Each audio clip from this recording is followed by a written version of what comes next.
नमस्कार दोस्तों, स्वागत है आपका 24G स्टडी में। आज है 6 अप्रैल 2023। जितने भी राजस्थान के करंट अफेयर्स के फैक्ट बनते हैं उनके बारे में हम चर्चा करेंगे। बने रहिए हमारे साथ इस वीडियो में। डेली राजस्थान करंट अफेयर्स की क्लास में फिर से आपका स्वागत है। टेलीग्राम ग्रुप की लिंक नीचे डिस्क्रिप्शन में दी गई है, टेलीग्राम ग्रुप को ज्वाइन कर सकते हैं। पीडीएफ आपको टेलीग्राम ग्रुप में मिलने वाली है। साथ में क्लास के जितने भी क्वेश्चन बनते हैं राजस्थान के क्विज के माध्यम से हम टेलीग्राम ग्रुप में डालते रहते हैं, तो टेलीग्राम ग्रुप को जरूर ज्वाइन कीजिएगा। बात करेंगे इस वीडियो के अंदर करंट अफेयर्स की, और प्लस में राजस्थान के लास्ट के अंदर जो जिला है, एक इंपॉर्टेंट जिला है, उसकी भी हम बात करने वाले हैं। बने रहिए, हर वीडियो में एक नया जिला हम लेकर आते हैं।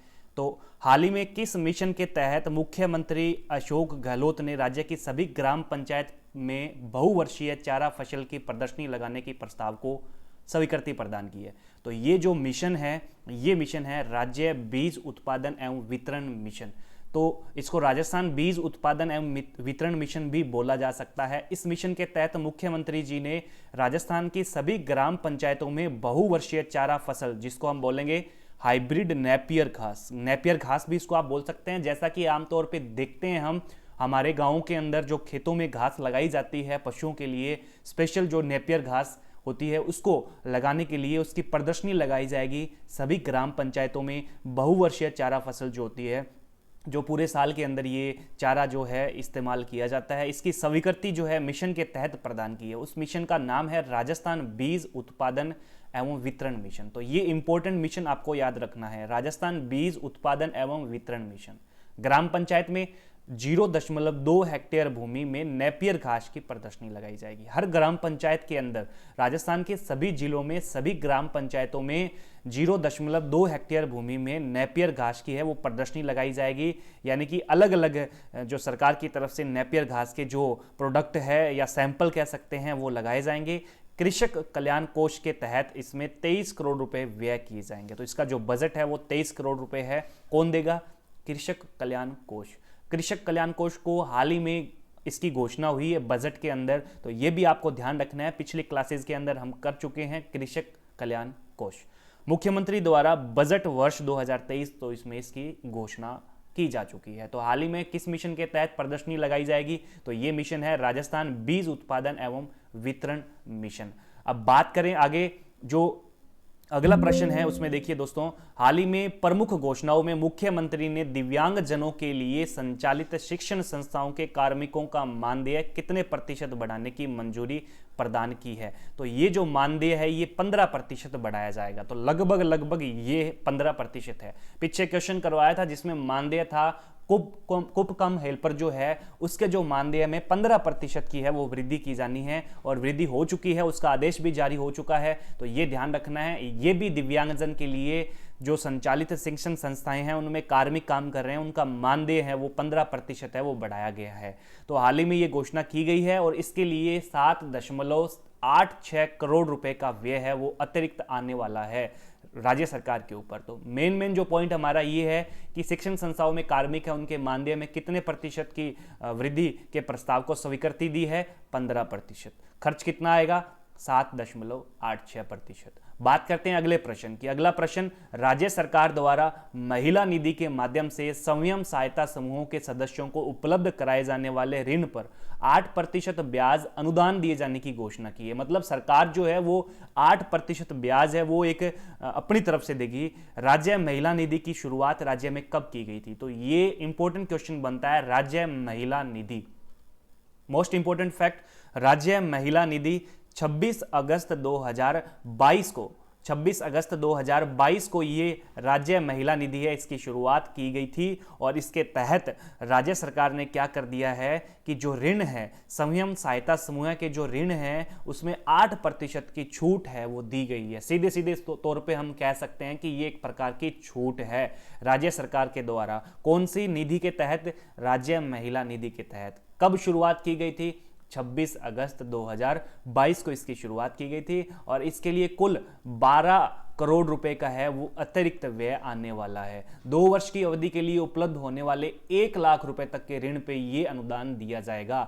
1 लाख रुपए तक के ऋण पे ये अनुदान दिया जाने वाला है। 1 लाख से ऊपर तक का नहीं है, 1 लाख रुपए तक का ऋण है, उसमें 8% है वो अनुदान दिया जाएगा। यानी कि 1 लाख के पीछे हो गया 8,000 रुपए जो ब्याज है वो अनुदान दिया जाएगा। अगर 1 लाख रुपए आपका ब्याज बनता है तो उसका 8% 8,000 रुपए हो गया। अगला प्रश्न है उसमें देखिए, कन्यादान योजना जो है उसके तहत, पीछे क्वेश्चन करवाया था लेकिन क्वेश्चन अलग था। मुख्यमंत्री कन्यादान योजना के तहत जो SC ST के जो है मिनोरिटी के जो कन्याएं हैं उनके विवाह पर स्नातक पास कन्या को कुल कितने रुपए की आर्थिक सहायता प्रदान की जाती है? तो ये कुल 51,000 रुपए। पूरा ब्यौरा मैं आपको बता दूं कि जो मुख्यमंत्री कन्यादान योजना है उसके अंदर 31,000 रुपए तो उसको विवाह पर दिए जाते हैं। अगर कन्या 10वीं पास है तो 10,000 रुपए अतिरिक्त हो गए, यानी कि 10वीं पास कन्या जो है कुल मिला के 41,000 रुपए है उसको दिए जाते हैं। अगर वहीं कन्या स्नातक पास है तो 31 प्लस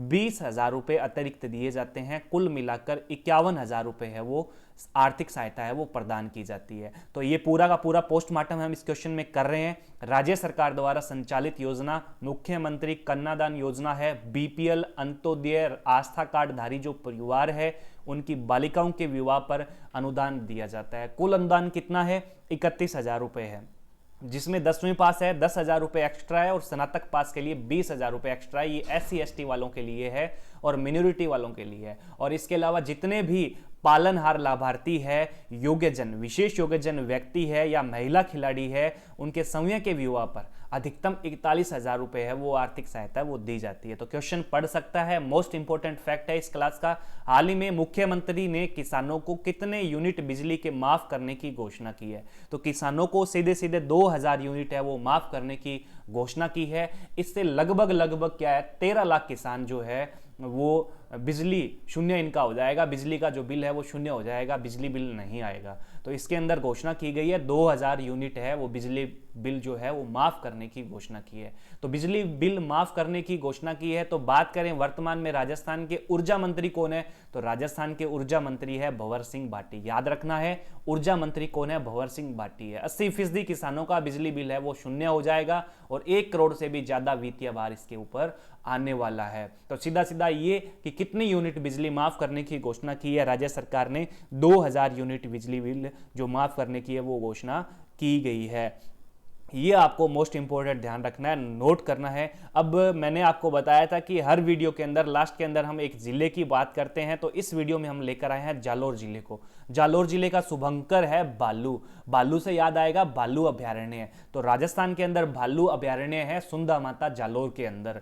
जालोर का जो RJ नंबर है वो RJ 16 है, RJ 16 है। स्थापना इसका कोई स्पष्ट प्रमाण इसका नहीं मिलता है, फिर भी इसमें जो कुछ सन है मैं आपको बता दूं। 8वीं से 9वीं शताब्दी जो है इसके अंदर जालोर के अंदर है वो चौहान वंश की स्थापना की जाती है, जो भी इसका प्रमाण मिलता है, लेकिन स्पष्ट जालोर की स्थापना का प्रमाण है इसमें नहीं मिलता है। उपनाम है जाबालीपुर, सुवर्ण नगरी जालोर को कहा जाता है। सुवर्ण नगरी जालोर को कहा जाता है। बात करें स्वर्ण नगरी की तो स्वर्ण नगरी कहा जाता है जैसलमेर को। पर्यटक स्थल जालोर के अंदर कौन कौन से हैं? सांचौर है। सांचौर के अंदर देखिए, सांचौर के अंदर एक प्रमुख जगह है गोमूत्र बैंक। राजस्थान में गोमूत्र बैंक कहां पर है? सांचौर के अंदर है। और इधर एक साउथ के अंदर अपने बात करें, ये पूर्व दिशा के अंदर एक पड़ता है नसोली। नसोली जो है वहां पर पीले ग्रेनाइट के भंडार है, यानी कि पीले पत्थर के भंडार मिलेंगे, ग्रेनाइट पत्थर के भंडार आपको मिलेंगे नसोली के अंदर। नसोली कहां पर है? जालोर के अंदर है। रानीवाड़ा कहां पर है? रानीवाड़ा जालोर। रानीवाड़ा क्यों प्रसिद्ध है? राज्य की सबसे बड़ी दूध डेयरी रानीवाड़ा के अंदर है और यहां पे पशु मेला लगता है। पशु मेला है सेवाड़िया पशु मेला। सेवाड़िया पशु मेला जो लगता है वो कहां पर लगता है? रानीवाड़ा में लगता है। भीनमाल, भीनमाल भी जालोर के अंदर है, जिसको भीनमाल को जो हवेनसांग जो यात्री है, चीनी यात्री है हवेनसांग, उन्होंने भीनमाल को पिलो मोलो कहा है। क्या कहा है? पिलो मोलो कहा है। कहीं कहीं पर ये पोलो मोलो भी है, भीनमाल पिलो मोलो। सुंदा माता मंदिर। अब भीनमाल के अंदर देखिए एक फेमस जो है वो रोपवे, राजस्थान का रोपवे, राजस्थान का पहला रोपवे भीनमाल के अंदर कब शुरू हुआ था? 2006 में। जितने भी रोपवे है पीछे मैंने क्लास में करवाया है और आप टेलीग्राम ग्रुप में भी देख सकते हैं। रोपवे मैंने अच्छे से बता दिए हैं, अच्छे से जितने भी वर्तमान के अंदर काफ़ी रोपवे है वो शुरुआत है। जैसे हनुमान जी का जो रोपवे है, हनुमान जी मंदिर के ऊपर रोपवे बना हुआ है, वो करवाया था। और जालोर के अंदर भी बताया कि पहला रोपवे 2006 के अंदर बना था जालोर के अंदर। सुंदा माता मंदिर ये भी जालोर के अंदर है, ध्यान रखना है। जालोर दुर्ग भी आप देख सकते हैं अगर आपका राउंड लगे जालोर की तरफ। नर्मदा नहर परियोजना, नर्मदा नहर परियोजना भी कहीं ना कहीं जालोर से संबंधित है। और नर्मदा नहर परियोजना का जो प्रवेश बिंदु है वो है सिल्लू गांव जालोर। सिल्लू गांव जालोर के अंदर इसका प्रवेश बिंदु है। जालोर के अंदर सिल्लू गांव जालोर, यहां पे ये नहर वह प्रवेश करती है। और इस परियोजना की शुरुआत 2008 के अंदर होती है। और ये जो नहर है वो गुजरात के सरदार सरोवर बांध से निकाली गई है। कौन से बांध से निकाली गई है? सरदार सरोवर बांध से निकाली गई है। सरदार सरोवर बांध कहां पर है? गुजरात के अंदर है। और ये राजस्थान की पहली ऐसी सिंचाई परियोजना है जो फव्वारा पद्धति से सिंचाई यहां पे की जाती है। नर्मदा नहर परियोजना राजस्थान की ऐसी पहली सिंचाई परियोजना है जिससे संपूर्ण सिंचाई है वो फुवारा पद्धति से की जाती है। तो ये ध्यान रखना है, नर्मदा जो परियोजना है, नहर परियोजना है। अब मुख्य जो जिला है वो जालोर है। जालोर के साथ साथ में पेपर में पूछा जा सकता है कि एक जिला और कौन सा है, तो एक जिला और कौन सा है? बाड़मेर जिला है। बाड़मेर जिले को भी सिंचाई की सुविधा है वो उपलब्ध होती है। तो नर्मदा नहर परियोजना से किन दो जिलों को सिंचाई सुविधा प्रदान की जाती है? जालोर और बाड़मेर। कहां से निकली? सरदार सरोवर बांध से, गुजरात में। कब शुरू हुई? 2008 के अंदर। राजस्थान में प्रवेश है सिल्लू गांव जालोर। तो ये है जालोर जिला। अगर वीडियो अच्छी लगे तो लाइक करना और सब्सक्राइब करना, चैनल को जरूर शेयर करना है। आपको अगली वीडियो में फिर मिलेंगे पिछली क्लास का रिवीजन लेकर और एक नया जिला लेकर।